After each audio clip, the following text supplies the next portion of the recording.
जिस बेटे को आस्तीन में पालकर बड़ा किया, उसी ने नफरत के धमाकों से पूरे शहर को दहला दिया। पर जब सगे बाप ने अपने ही हाथों से उसका इंसाफ किया, तो पूरे देश की आंखें भर आई। नमस्कार दोस्तों, मैं हूं विवेक वर्मा और आज मैं आपके सामने एक ऐसी कहानी लेकर आया हूं जो पंजाब की उस पावन मिट्टी से जुड़ी है जहां गुरुओं की वाणी गूंजती है, जहां प्यार और लंगर की परंपरा है।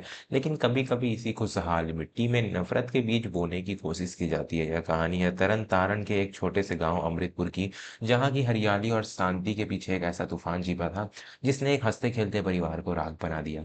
यह कहानी हमें सिखाती है कि नफरत की कोई सरहद नहीं होती, और जब कोई अपना ही राह भटक जाए तो उसका अंजाम कितना भयानक होता है। अमृतपुर गांव के सबसे सम्मानित व्यक्ति थे सरदार बलदेव सिंह। बलदेव सिंह जी भारतीय सेना से सूबेदार मेजर के पद से रिटायर हुए थे। उनके माथे पर लगा वो निशान उनकी बहादुरी की गवाही देता था, जो उन्होंने कारगिल की चोटियों पर दुश्मनों से लोहा लेते हुए पाया था। बलदेव सिंह जी का पूरा जीवन अनुशासन और देशभक्ति की मिसाल था। उनके दो बेटे थे, बड़ा बेटा सुखविंदर जो खेती बाड़ी संभालता था, और छोटा बेटा परगट जो शहर के एक कॉलेज में पढ़ाई कर रहा था। बलदेव सिंह की पत्नी हरजीत कौर एक बहुत ही कोमल हृदय वाली महिला थी, जिनका दिन गुरुद्वारे की सेवा और घर की देखभाल में गुजरता था। बलदेव सिंह अक्सर शाम को गांव के बरगद के पेड़ के नीचे बैठकर युवाओं को देश सेवा के किस्से सुनाया करते थे। वे कहते थे, बच्चों, यह आज़ादी और यह अमन बहुत बड़ी कुर्बानियों के बाद मिला है। इसे कभी किसी बाहरी ताकत की नज़र मत लगने देना। लेकिन कहते हैं ना कि घर का चिराग ही कभी कभी घर को जलाने का कारण बन जाता है। छोटा बेटा प्रगट जो शहर में रहता था, धीरे धीरे कुछ ऐसे लोगों के संपर्क में आ गया था जो युवाओं के जहन में जहर घोल रहे थे। ये वो लोग थे जो पंजाब की शांति को भंग करना चाहते थे, जो धर्म के नाम पर अलगाववाद की आग भड़का रहे थे। प्रगट के व्यवहार में धीरे धीरे बदलाव आने लगे। अब वह गांव कम आता था, और जब आता तो उसके शब्द कड़वे होते थे। एक दिन जब बलदेव सिंह ने प्रगट को कुछ समझाना चाहा, तो प्रगट ने तैस में आकर कहा, बाबूजी, आप तो बस हुकूमत की भाषा बोलते हैं। आपको नहीं पता कि हमारे साथ कितनी नाइंसाफी हो रही है। हमें अपनी अलग पहचान चाहिए, अपना अलग वजूद चाहिए। बलदेव सिंह की आंखों में ज्वाला धधक उठी। उन्होंने गरजते हुए कहा, प्रगट, जिस थाली में खाता है उसी में छेद मत कर। यह देश हमारा है और इसकी अखंडता के लिए मैंने अपना खून बहाया है। अगर तूने कभी फिर से ऐसी अलगाववादी बातें की, तो याद रखना कि मेरा तुझसे कोई रिश्ता नहीं रहेगा। दोस्तों, जब नफरत किसी के सर पर सवार हो जाती है तो उसे अपने पिता की सीख भी दुश्मनी लगने लगती है। प्रगट चुपचाप वहां से चला गया, लेकिन उसके दिल में नफरत की आग और तेज हो गई थी। वह उस गुप्त संगठन का हिस्सा बन चुका था जो धमाकों की साजिश रच रहा था। मेरे प्यारे श्रोताओं, मैं विवेक वर्मा चैनल के माध्यम से आप तक ये कहानियां पहुंचाने के लिए दिन रात मेहनत करता हूं। मैं जानता हूं कि आप अपनी मिट्टी और अपने परिवार से कितना प्यार करते हैं। आज की इस संवेदनशील और दर्दनाक कहानी को सुनाने का मेरा उद्देश्य केवल आपका मनोरंजन करना नहीं, बल्कि उस सच्चाई से रूबरू कराना है जो हमारे समाज को खोखला कर रही है। आपका एक एक सब्सक्राइब मेरे लिए किसी दुआ से कम नहीं है। यह मुझे हिम्मत देता है कि मैं ऐसी कहानियां आपके सामने लाता रहूं जो हमें सोचने पर मजबूर कर दे। अगर आप भी मानते हैं कि देश और शांति से बढ़कर कुछ नहीं, तो अभी इसी वक्त हमारे इस परिवार के चैनल को सब्सक्राइब करें। आपके प्यार और जुड़ाव के बिना मेरा यह सफर मुमकिन नहीं है। कृपया सब्सक्राइब करें और इस परिवार का हिस्सा बने। कहानी में अब वो मोड़ आने वाला था जिसने पूरे पंजाब को दहला दिया। बैसाखी का पावन त्योहार नजदीक था। अमृतसर और जालंधर जैसे शहरों में भारी भीड़ उमड़ने वाली थी। बलदेव सिंह के घर में भी त्योहार की तैयारियां चल रही थी, लेकिन प्रगट गायब था। हरजीत कौर की ममता व्याकुल थी। वह बार बार प्रगट को फोन लगा रही थी, लेकिन उसका फोन बंद आ रहा था।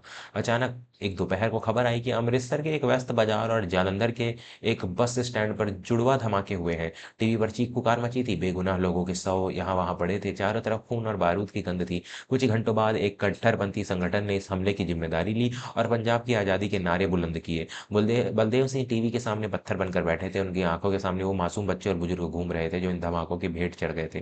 तभी सुखविंदर हाँफते हुए घर के अंदर आया। उसने हाथ में एक बैग था जो उसे प्रगट के पुरानी कमरे की अलमारी के पीछे छिपा हुआ मिला था।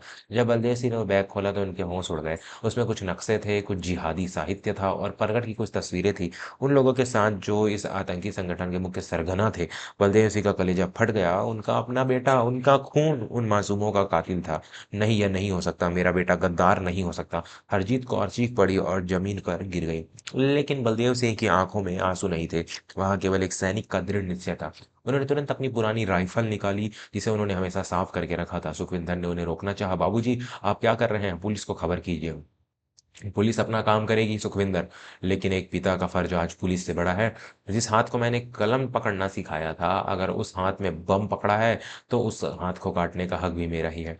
बलदेव सिंह की आवाज में वो खौफनाक शांति थी जो तूफान से पहले आती है। वो जानते थे कि परगट को उसके साथी कहाँ छिपे हो सकते हैं। गांव के पास ही एक पुराना खंडहर नुमा गोदाम था जहां अक्सर संदिग्ध गतिविधियां देखी जाती थी।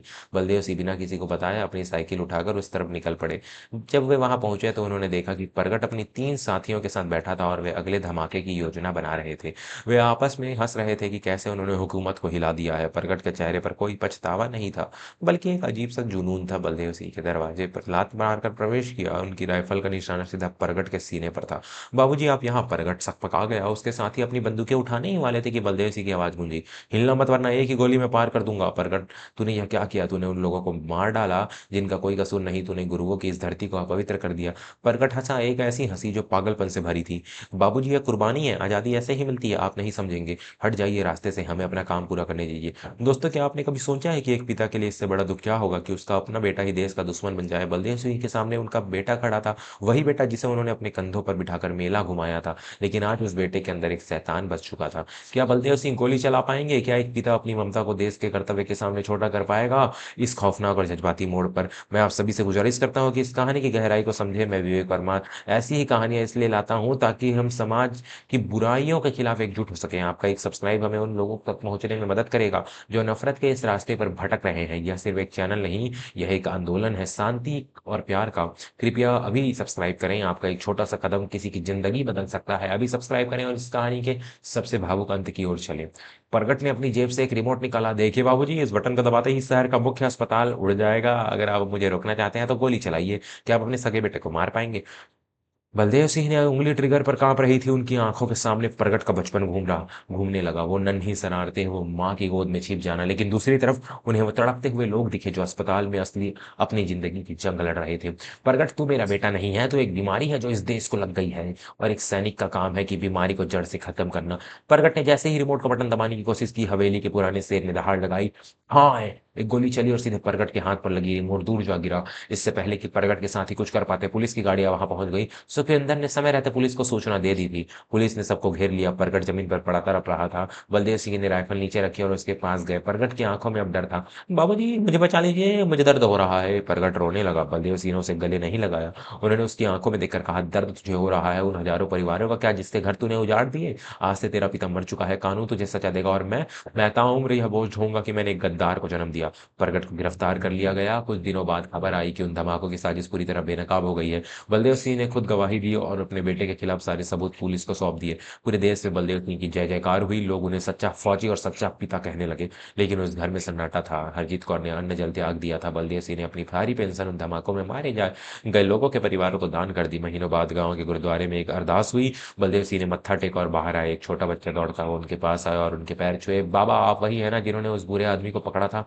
बच्चे ने मासूमियत से पूछा। बलदेव सिंह ने उस बच्चे को अपनी गोद में उठाया और उसकी आंखों में देखा। उन्हें लगा जैसे हजारों बेगुनाह बच्चों की मुस्कान उन्हें आशीर्वाद दे रही हो। बेटा, बुरा आदमी कोई भी हो सकता है, चाहे वो अपना ही क्यों ना हो। हमेशा याद रखना, यह देश और यह मिट्टी सबसे ऊपर है। प्यार बांटोगे तो खुशबू आएगी, नफरत बांटोगे तो सिर्फ राख मिलेगी। मेरे प्यारे दोस्तों, यह कहानी हमें सिखाती है कि धर्म और राजनीति के नाम पर नफरत फैलाना आसान है, लेकिन उस नफरत की कीमत निर्दोष लोगों को चुकानी पड़ती है। बलदेव सिंह ने अपने बेटे का मोह त्याग कर देश का साथ दिया। यह एक पिता का सबसे बड़ा बलिदान था। हमें भी अपने आसपास के युवाओं को समझना होगा कि वे इन अलगाववादी ताकतों के बहकावे में ना आए। पंजाब की मिट्टी प्यार की मिट्टी है, इसे नफरत के बारूद से मत सींचे। उम्मीद है कि इस कहानी ने आपके दिल को छुआ होगा, अगर आपको एक नया दृष्टिकोण दिया होगा। मैं आपका अपना विवेक वर्मा विदा लेता हूँ, लेकिन जल्द ही वापस आऊंगा एक और मार्मिक कहानी के साथ। जाने से पहले अगर आपने अभी तक हमारे चैनल को सब्सक्राइब नहीं किया है तो अभी सब्सक्राइब कर लें और इस कहानी को अपने दोस्तों और परिवार के साथ शेयर करें। याद रखिएगा, कहानियां सिर्फ मनोरंजन के लिए नहीं होती, वे हमें जीना सिखाती हैं। अपना और अपने परिवार का बहुत ख्याल रखें, बड़ों का सम्मान करें और हमेशा सच्चाई की राह पर चले। धन्यवाद। जय हिंद।